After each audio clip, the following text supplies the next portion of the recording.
Welcome. I am Asa Lanham, the Chairman and Chief Executive Officer of Innovaro, and this is our series on innovation for entrepreneurs.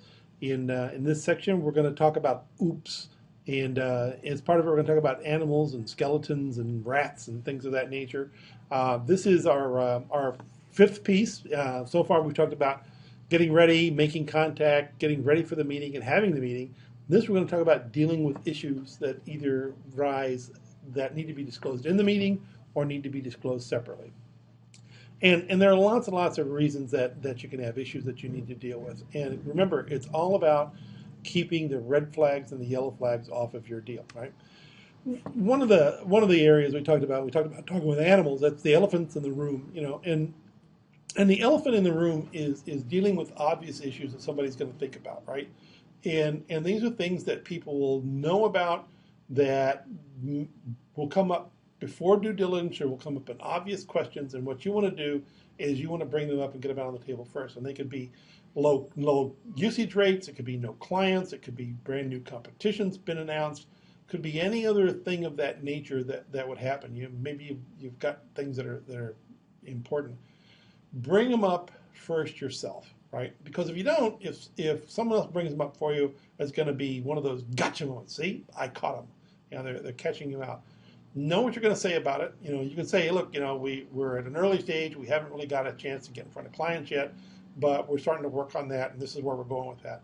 Say it, and then move on. Don't dwell on it. If they want to come back and dwell on it, they will. You don't need to.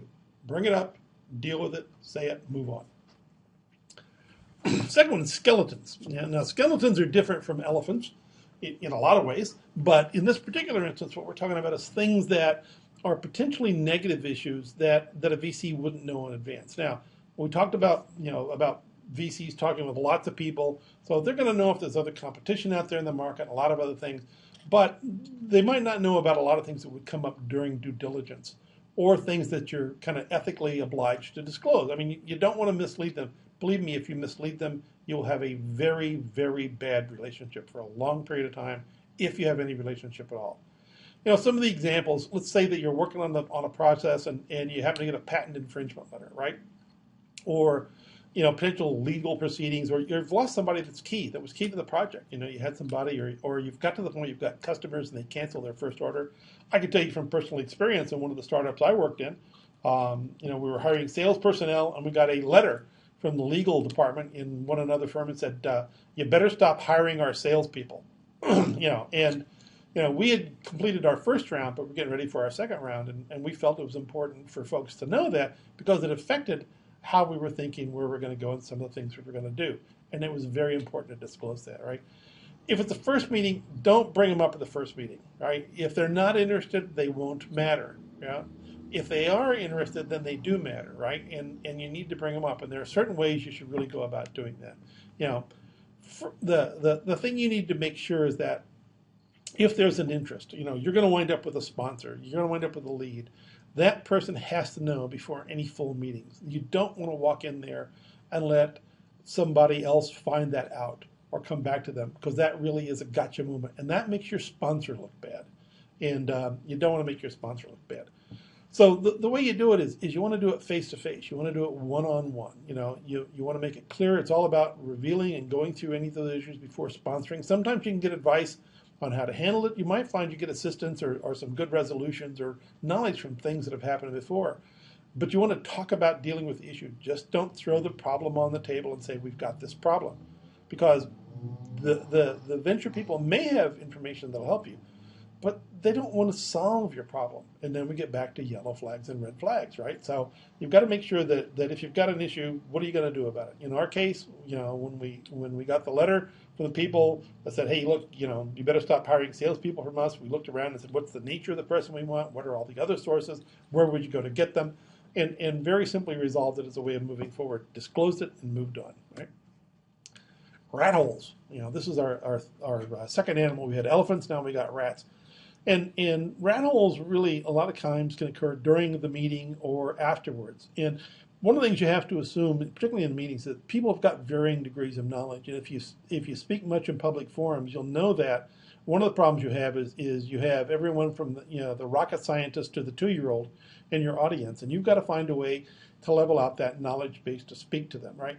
So, but what you can't do is you can't assume everybody knows all about you, knows all about your product, all about the market, right? And part of what you're going to try and do is get them involved, and even the silent ones, right? Even though they may not know a lot, they may know enough to ask some really salient questions, some important things that they want to know, right? So part of what you want to do is you want to discuss the expectations before the meeting. What's the nature of what you want to cover? And we talked a little bit about the 12 magic slides. Those are things that people are used to seeing. They've set expectations in the beginning, right? Where you can in that, we talked about providing your stuff. Provide it before the meeting, right? Provide it before the meeting. And that says don't wait till the last minute to create your presentation. I guarantee you, if you wait to the last minute, if you're running to the door to get your presentation ready, it's not going to be very good. I don't care what you think, right? And people will know it, right? You want to discuss and agree your approach with your sponsor, particularly if you're going into a full partners meeting. If they haven't been disclosed on everything you're going to say, if they haven't seen your presentation, if they haven't given you feedback, you aren't ready, right? So you want to set that level at the beginning of the meeting. You want to confirm with the attendees if somebody wants to change the level, if they want to go deeper, and you can go deeper in a meeting, right? Or they can say, no, we already got that, move on, right? And that's fine, right? But you want to make sure that everybody's on the same page when it comes to that. Questions, in a good meeting that's well engaged, you want to answer questions just enough. And I'm guilty of oftentimes giving much longer answers than are necessary. It's part of my nature to take people through things in detail, but in a lot of cases, it's just, don't do it. If it's a long answer, particularly if it has to be a long answer, take it offline. Repeat the question, give a short answer, ask if that's enough. If it's not, say, look, it could take a lot longer to go to the depth that you want. Why don't we take that offline? Anybody else wants to join in, you're welcome. But then get back to your presentation. You want to have the discussion, but you've got to cover your points, right? If you don't finish, you don't finish, right? And certainly, you're going to run into negative questions. And one of the things you have to kind of determine with a negative question, is it a real question or is it a red herring? Is it something to test or to challenge how you deal with something of this nature? I know a couple of people that love to ask negative questions, that love to challenge, because what they want to do is they want to see how you react to it, how you deal with the issue. And what you really got to do is both acknowledge the question, and you've got to deal with them at a high level. If somebody wants to go down further from there, you can say, did that answer your question? If they tell you no, then you come back to okay, is it long enough? Let's take it offline. Let's deal with it there, right? But those are all about negative questions and avoiding rat holes in your session. And that's really all I want to talk about in this.